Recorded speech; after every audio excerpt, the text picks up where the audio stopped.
his hands hang down around his mid-thigh as well, but we'll get back to that. If I did get back to it, then the video would have been way too long, but I will try to keep this short.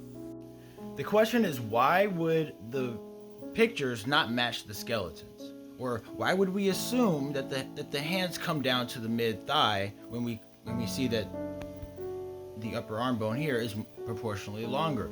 But we assume that they had our proportions. Why? Now, I'm not claiming some conspiracy, but there is a war going on. Thousands of years ago, when someone saw an image like this, they knew exactly what this meant. This hurts, right?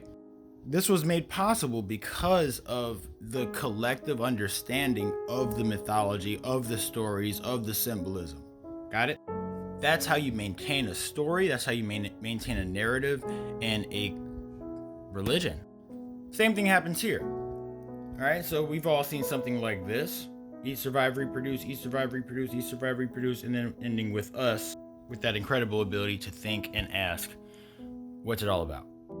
Now, this silly cartoon, to us today, represents billions of years of evolution, and we don't even really need to, it doesn't have to be written somewhere on it, because we all understand it. Now, even if you're not a Christian, you know what this scene is representing. So this is what I'm talking about. It's a war between two rival stories, Darwinism and creationism. And creationism was the only game on the block for a long time. And then creationism comes around 150 years. And they're the new kid on the block. They got to prove themselves. They got to separate themselves from the established power structure, which is the church. They kind of painted themselves into a corner because in the effort to separate themselves from the church, and this is, I'm putting it very simply here, this will get its own video, long form. To put it simply, the Darwinists have painted themselves into a corner where it's this culture where everyone's trained to assume the end of the story, right? What story? That story with the line of creatures coming out the water onto the beach. While creationists assume the end of the story, right? So Darwinists assume that humans come out of all of this. No bones about it, right? That's why every biped that we find, must be a human. Must be a human, must be our ancestor, must be linked to us, right? And then Darwinists, they say, we know God created everything, so we're just watching it play out.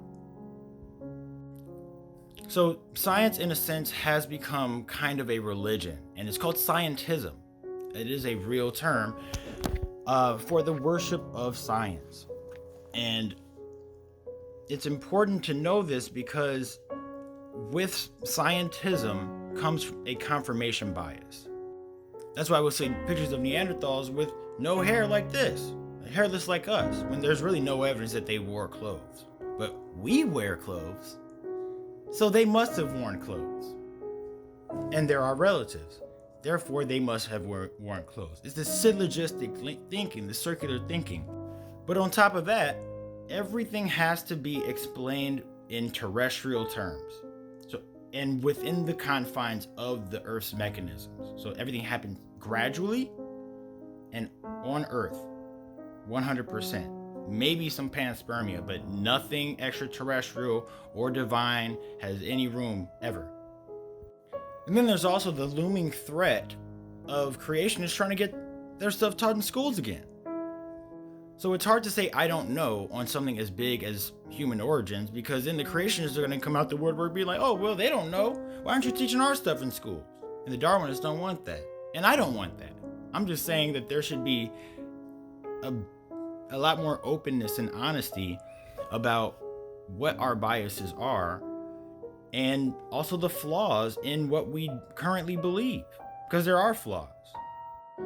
Whatever the truth ends up being, it's going to be something in the middle, probably more towards the Darwinism side, but somewhere in the middle.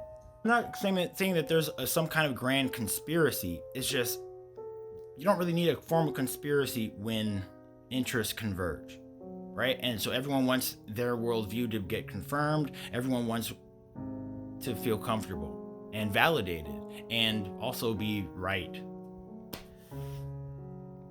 I'm Java, this is Gabademics.